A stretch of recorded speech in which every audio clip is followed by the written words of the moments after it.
안녕하십니까. 재테크 매거진의 정인영입니다. 재테크에 관한 핫 이슈 점검부터 시청자분들의 궁금증과 답답함을 풀어드리는 컨설팅 사례까지 알려드리는 재테크 매거진 시간, 지금부터 시작해보도록 하겠습니다.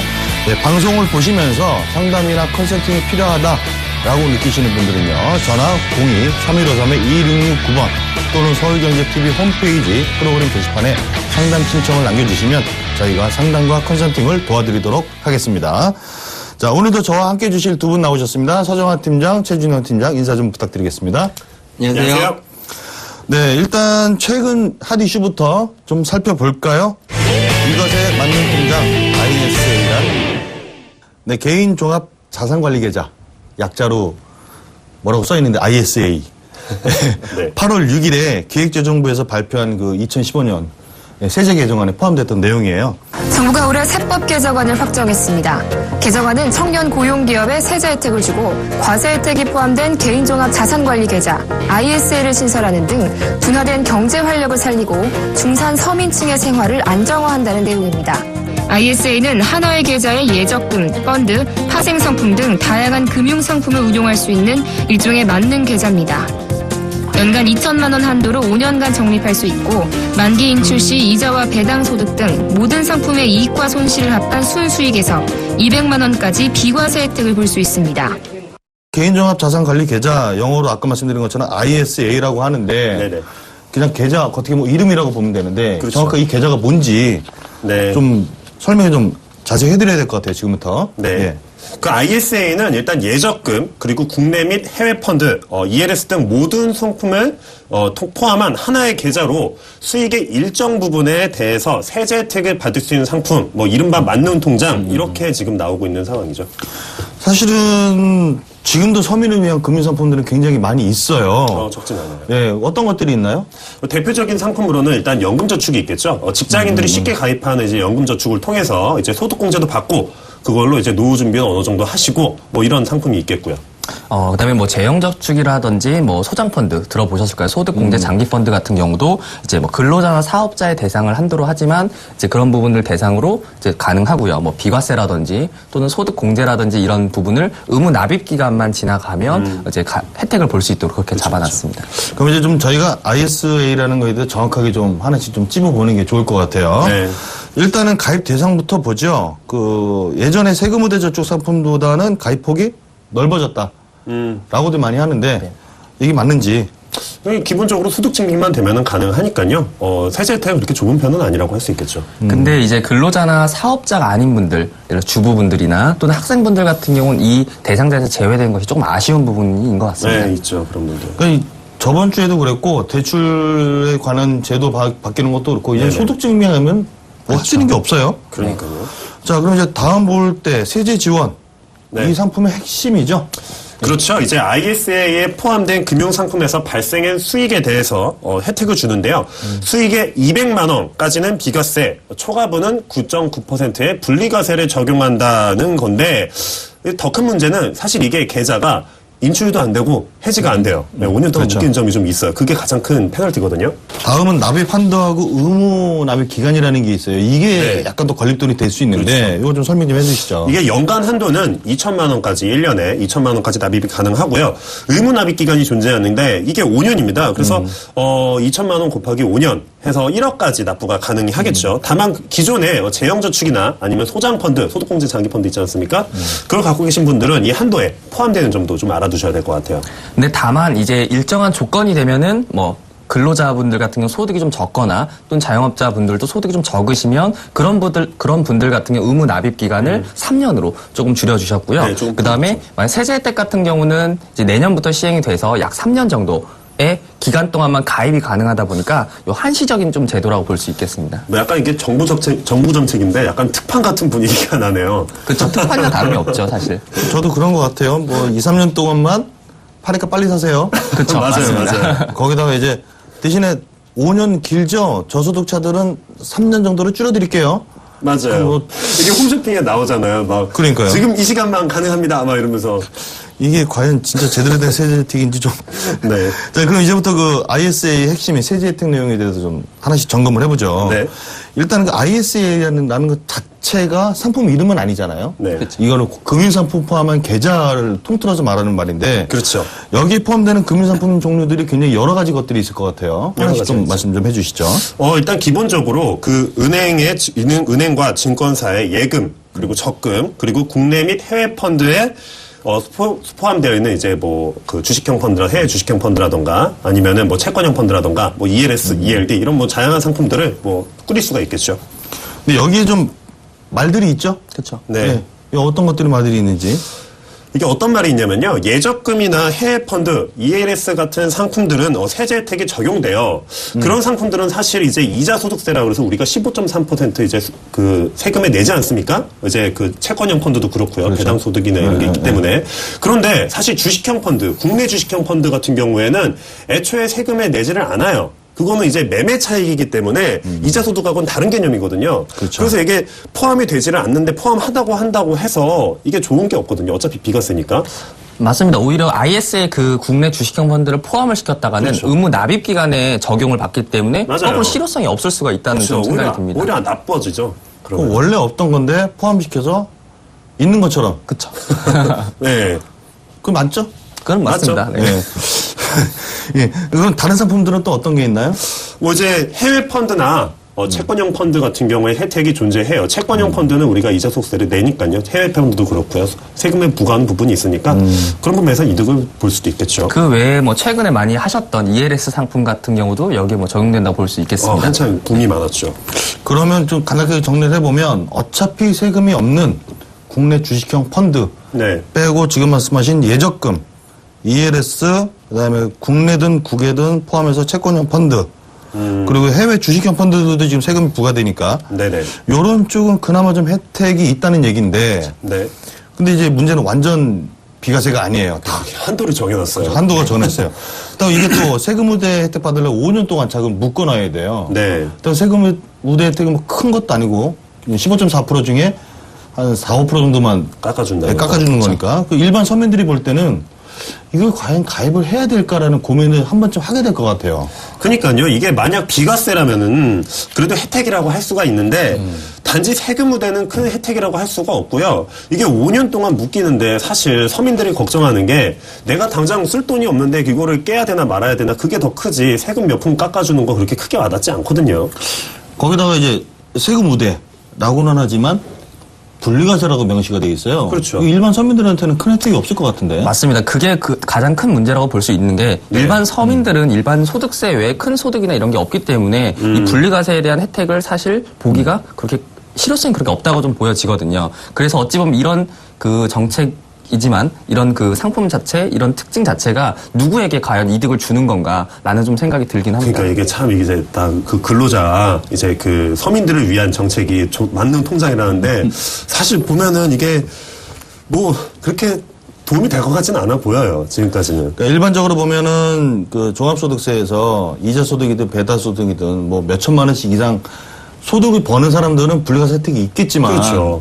사실 지금 같은 저금리 시대에 소득세를 가지고 소득세 외에 이자소득, 배당소득 이런 걸 가지고 2, 3천만 원씩 수익을 올리는 사람은 아유.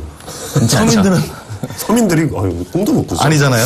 그리고 이게 200만 원까지 비과세라는데 일반적으로 1년에 2천만 원 한도를 채워서 돈을 넣을 수 있는 사람들도 말씀하신 대로 별로 없고요. 그것도 5년 동안 묶어놓을 수 있는 사람이 더더욱 없다는 게 묶인다는 게 정말 큰 단점인 것 같아요. 잘 보면 200만 원이라는 그 수익을 발생시킨다는 거 사실은 어떻게 보면 쉬울 수도 있다고 느껴지지만 이게 네. 현실은 또 그게 아니거든요. 그렇죠. 이게 200만 원 그러면 그래도 좀 되나 보다라고 생각하겠지만 이거 좀 수치로 설명하면 얘기가 틀려져요. 그래서 수치를 좀 설명을 좀 해주시죠. 네. 자산가들이 만약에 2천만 원이라는 돈을 목돈을 한 번에 넣어서 이제 약 10% 정도의 수익을 봐서 비과세를 보는 부분 200만 원의 혜택을 볼 수 있습니다. 그러나 막상 이게 2천만 원이라는 돈을 다른 곳에 다 투자를 하고 그 외적으로 여기다 투자할 수 있는 분들이 많지 않기 때문에 거꾸로 가장 중요하다는 서민분들이 어찌 보면 이용하셔야 될 부분들, 매월 적립을 하셔야 될 분들로 예를 들자면 네. 한 달에 뭐 100만 원, 150만 원 넣기가 사실 쉽지 않기 때문에 실질적으로 봤을 때 약 월 30만 원을 납입을 하신다고 보면 네. 30만 원에 곱하기 12개월을 하면 대략 360만 원 정도가 되거든요. 네. 그 중에서 비과세 한도란 200만 원을 채우기 위해서는 360만 원을 가지고 560을 만들어야 돼요. 그럼 결과적으로 대략적으로 계산을 셈을 해봐도 360이 560이 된다는 거는 약 80%의 수익률이 나야 된다는 거거든요. 1년에? 이제 이게 말이 80%지 사실 단지 은행 이자나 이런 이자율만 따져봐도 그렇게 크지 않은데 80%라는 건 굉장히 큰 거의 돈을 2배로 만들어야 된다는 말도 안 얘기인데 되죠. 어차피- 그렇게 현실적인 부분이 좀 부족하다는 네. 면이 좀 있고요. 만약에 이렇게 해서 비과세 한도를 뭐 30만 원씩 12개월 내서 1년간 내서 360을 만들었고 네. 5년간 내면 약 1,800만 원 정도가 되는데 거기에 비과세 한도 200만 원을 더해서 1,800만 원, 2천만 원을 만들면 실질적으로 5년 뒤에 연간 한 5.5% 정도밖에 수익이 또 안 돼요.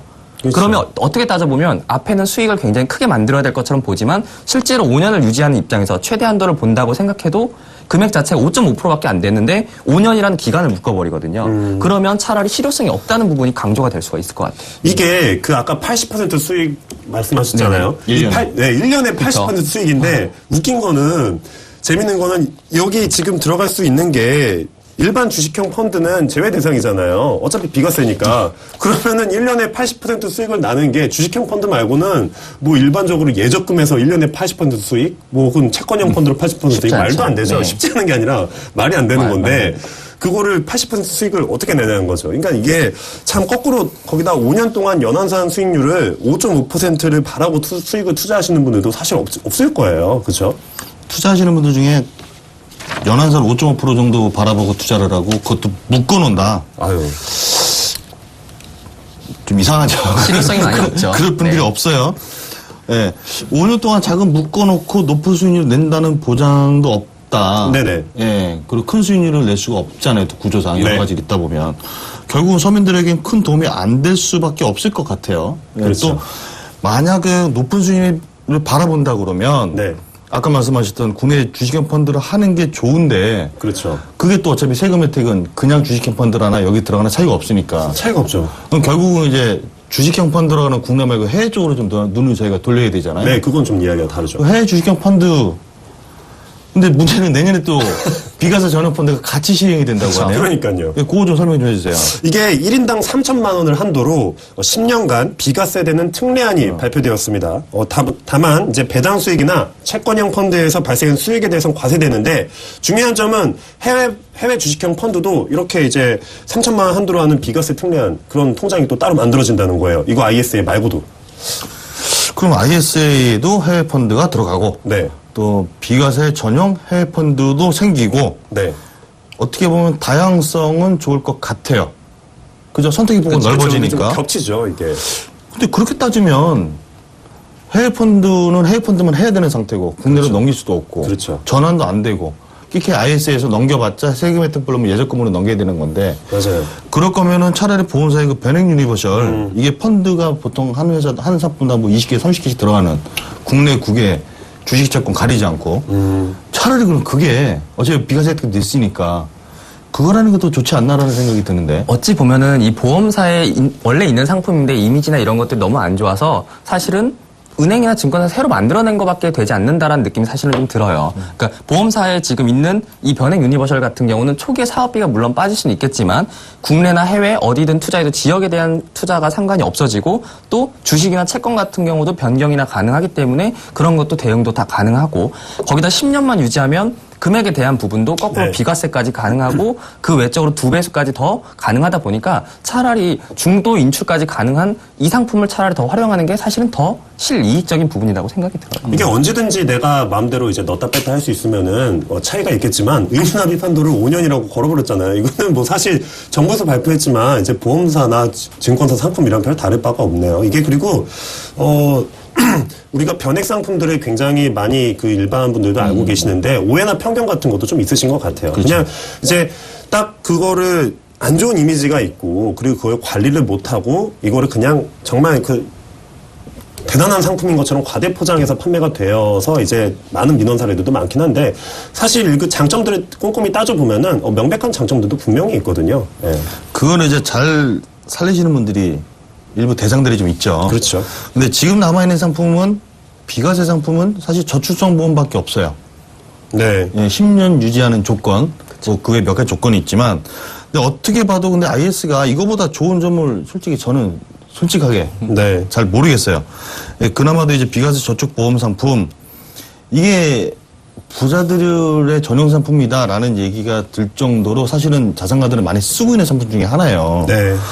그것도 이제 이 ISA 같은 경우는 서민보다는 특히나 또 나온 걸 보면 이 상품 ISA 자체도 부자들을 위한 상품 같다는 느낌이 또 들어요. 맞아요. 예, 그래도 어쨌든 세제 혜택을 받아보라고 나온 상품이니까 네. 그냥 무시할 수는 없잖아요. 그쵸. 또 특징을 좀 살려봐야죠. 어떻게 네. 하면 좀 서민들도 이 상품을 잘 활용할 수 있는지 팁을 좀 알려주시죠. 네, 정책이 바뀌고 새로운 상품이 나올 때 그냥 그런가 보다 하는 것보다는 거기서 내가 조금이라도 뭔가 이점을 가져갈 수 있을까 이런 걸 찾아보는 게 어떻게 보면 중요하겠죠. 굳이 이 상품의 장점을 좀 꼽자면은, 예적금이나 그리고, 채권형 펀드, 이런 거를 이제 운용하시는 분한테는 세금 혜택이 분명히 있으니까요. 이런 부분으로 좀 활용을 하시는 것도 좋겠습니다. 그런 부분에서는 장점이 있다고 봐야 되겠죠. 그러나 이제 다른 세제 혜택, 뭐 재형저축이라든지 뭐 소장펀드라든지 이런 부분하고는 한도적인 부분에서 좀 충돌이 날 수가 있으니까 네. 그런 부분들은 가입하실 때 좀 주의 있게 보셨으면 좋겠습니다. 예, 누구나 만족할 만한 제도도 단점이 없는 상품도 없습니다. 다만 이제 어떻게 활용하느냐에 따라서 나에게 최고의 제도와 상품이 될 수 있다는 거, 요거 꼼꼼하게 살펴보고 제도 활용이나 상품 가입 하셨으면 하는 말씀 드리고 싶고요. 다음으로는 자녀 교육과 노후 준비에 관련된 사례를 준비했습니다. 만약 이것 때문에 이것과 같은 고민을 하고 계시는 분들이 계시다면 방송을 보시고 좀 도움을 받으셨으면 좋겠습니다. 네, 이번에는 시청자의 고민을 해결해보는 재무 컨설팅 사례 시간입니다. 그 전에 재무 상담이나 컨설팅이 필요하신 분은 아래 나가고 있는 전화 또는 홈페이지 게시판에 상담과 컨설팅 의뢰를 남겨주시면 저희가 도와드리도록 하겠습니다. 오늘 사연은 자녀 교육과 노후 준비에 관한 이야기라고 하는데요. 서정화 팀장님이 좀 사연 좀 소개시켜 주시죠. 이제 40대 초반 직장인이 있네요. 안녕하세요. 경기도에 거주하는 40대 초반의 직장인입니다. 맞벌이라서 바쁘기도 했지만 계획적인 재테크를 못하고 무조건 모으기만 해왔습니다. 그런데 이렇게 하다간 큰 진전이 없을 것 같아서 고민 중입니다. 나이를 먹다 보니 보험도 하나쯤 제대로 들어야 할 것 같고 아들 나이가 어리다 보니 대학도 보내고 결혼도 시켜야 하는데 걱정도 많이 됩니다. 와이프는 노후도 고민하고 있고요. 어떻게 하는 것이 좋을까요? 이렇게 상담 신청 남겨주셨습니다. 문의하신 사례자가 42세 직장인이셨고 네. 배우자가 38세 직장인이시고 또 네. 맞벌이셨어요. 아. 네, 맞벌이 많으시죠. 그렇죠. 네, 그런 문제는 이제 아들 나이가 어리다. 5세래요. 5살이요? 예. 늦둥이 늦둥이네요. 보셨어요. 예, 예. 일단은 상담 청해 오셨는데 이분 재무 상황 하나씩 한번 보시죠. 자산 상태부터 보시겠습니다. 네.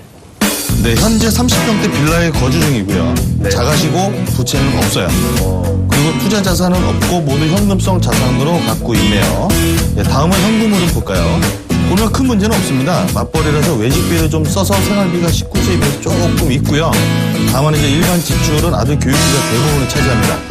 네, 보장성 보험은 각자 실손보험만 갖고 있고 거의 없어요. 저축도 소득공제용으로 가입한 본인 명의의 연금 저축만 있습니다. 재테크 가능 금액은 약 315만 원 정도가 된다고 하십니다. 그렇군요. 현재 소득이나 갖고 있는 자산 충분히 경제적 안정을 이룰 수 있는데 대부분 그렇지만 먹고 살기 힘들다는 핑계로서 이제 돈 관리 못했다. 지출 관리 둘째치고 애도 지금 관리를 못하고 있다. 이런 그렇죠. 이것 때문에 사실은 굉장히 고민이 많으신 이분 같은 경우도 그런데 근데 다행인 건 이 사례자 같은 경우는 네. 좀 자금적인 여유, 현금 흐름에 대한 여유가 있어서 이번에 플랜을 만드는 데는 사실 어려움이 없었어요. 그죠? 네. 일단 하나씩 좀 볼까 하는데 먼저 보장성 보험입니다. 이 가족은 사전에 조사했을 때 실손보험밖에 없었어요. 이 가족에게 어떤 보험이 좀 필요한가요? 일단 먼저 소득에 대비해서 보장성 보험을 지킬 수 없다는 부분이 있을 것 같아요.